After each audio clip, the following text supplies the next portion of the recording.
Togo Info, le Togo à votre portée. Je ne parlerai certainement pas d'essoufflement, mais vous savez, dans tout cycle, il y a des phases. Dans tout processus, il y a des phases. Donc, avant l'élection, il y a eu beaucoup de choses qui ont été faites. Pendant l'élection et après l'élection, il y a également eu un travail qui a été fait. Et à un moment donné, il faut quand même s'arrêter, évaluer le parcours, réfléchir à ce qui a marché, ce qui a moins bien marché et se préparer à repartir sur de nouvelles bases avec de nouveaux objectifs et d'une autre façon. Et je crois que nous sommes dans cette phase, même si nous ne sommes pas totalement silencieux, parce que vous savez qu'il y a un peu plus d'un mois, nous avons lancé la campagne Action Solidarité Citoyenne, n'oublions pas les victimes. Et cette campagne suit son petit bonhomme de chemin. Nous étions à Kpalimé hier le 26 août, où nous avons parlé aux populations de Kpalimé, de Dany, de tout ce qui concerne l'impunité, les violences, comment est-ce qu'on construit le vivre ensemble, etc., etc. Je crois que c'est important. Avant Kpalimé, nous étions à Fagnan, nous étions à Nehor. Pour le moment, nous avons un peu oublié Lomé. Nous allons poursuivre notre action vers l'intérieur du pays avant de revenir à Lomé pour peut-être monter vraiment en puissance en termes de campagne. Mais c'est pour remobiliser la population.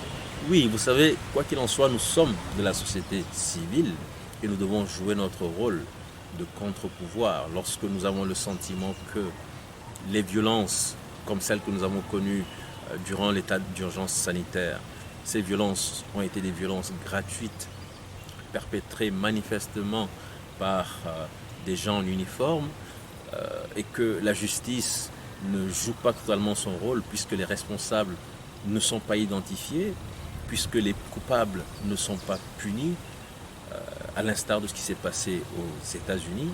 Par moment, il faut que les citoyens le disent haut et fort. Il faut que ça fonctionne autrement, il faut que notre justice fonctionne autrement, il faut que les coupables soient identifiés et punis. Et donc, c'est notre rôle de société civile. Vous avez donc posé la question de savoir si nous étions essoufflés. Il ne s'agit certainement pas d'essoufflement.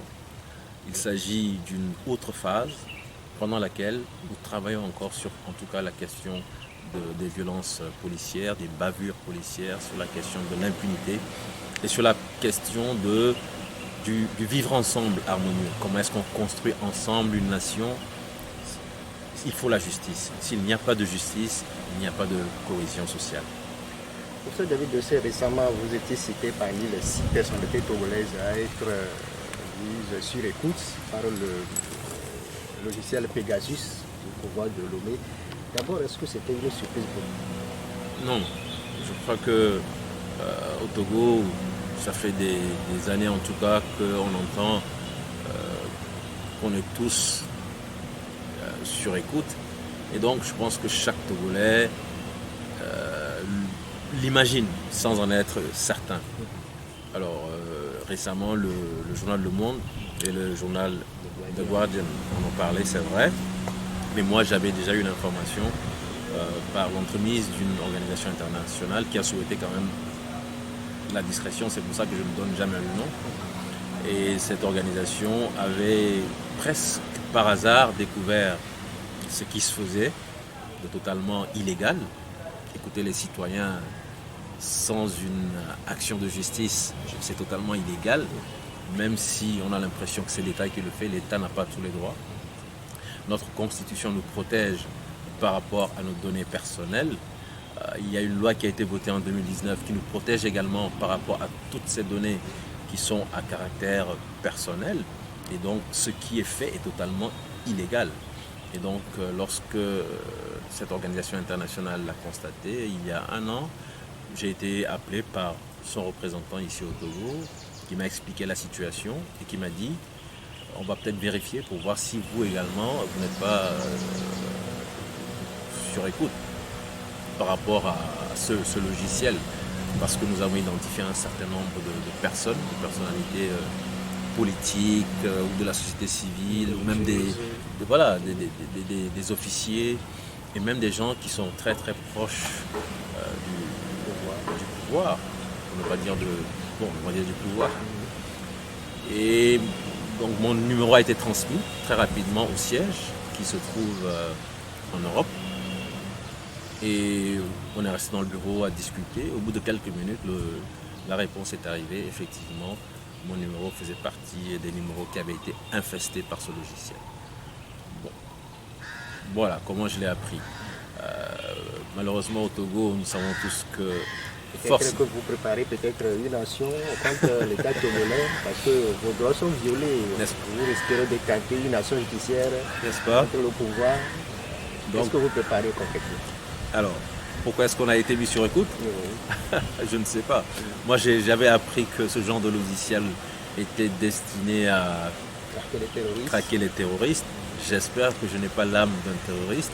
Je ne peux pas dire que je n'ai pas le visage d'un terroriste parce que le terroriste n'a pas un visage bien défini, n'a pas un profil bien défini. J'espère que je n'ai pas l'âme d'un terroriste et je suis vraiment déçu que mon pays puisse utiliser autant d'argent, autant de moyens pour surveiller, épier les concitoyens et surtout pour faire l'acquisition d'un logiciel ultra sophistiqué qui, de mon point de vue, n'avait pas sa raison d'être au Togo. Combien ça a coûté par exemple au Togo, moi je ne le sais pas, on ne le saura peut-être jamais. Mais quand vous voyez un peu les informations sur le net, on vous dit qu'au Mexique ça a coûté 80 millions de dollars.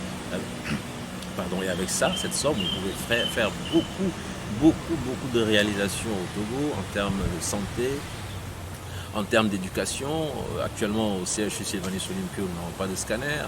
Au CHU de Kara, nous n'avons pas de scanner. Alors qu'avec un Pegasus, on peut acheter jusqu'à au moins 200 scanners et inonder le Togo de scanners, inonder le Togo d'IRM, construire des écoles, construire 2 hôpitaux, Saint-Pérégrin, c'est le nom qu'on a donné à cet hôpital. Voilà, donc tout ça c'est triste, ça attriste les citoyens que nous sommes et nous demandons à ce qu'on change la façon de gouverner ce pays. Ce n'est pas ainsi qu'on construit une nation et ce n'est pas ainsi qu'on pourra émerger. L'émergence était promise pour 2030 et ce n'est certainement pas de cette façon. Peut-être pour vous décourager dans vos actions sur les civils. Est-ce qu'au-delà de tout, vous avez toujours le courage de continuer la bataille? Absolument. Je pense que dans tout pays, il faut qu'il y ait une société civile qui soit responsable, qui soit militante et qui soit déterminée. Nous jouons notre rôle de contre-pouvoir et un pouvoir absolu, c'est extrêmement dangereux. Actuellement, le pouvoir dispose de l'exécutif, le pouvoir a la mainmise sur le législatif et le pouvoir semble instrumentaliser le judiciaire. Il ne reste plus beaucoup d'espace de liberté, d'épanouissement, de démocratie et c'est extrêmement dangereux. Nous sommes en train de voir un monstre grossir et il nous revient à nous citoyens de prendre nos responsabilités pour remettre les choses à leur place. Sinon, on risque de se retrouver dans une situation où le Togo fera vraiment très très peur. Merci beaucoup. Merci.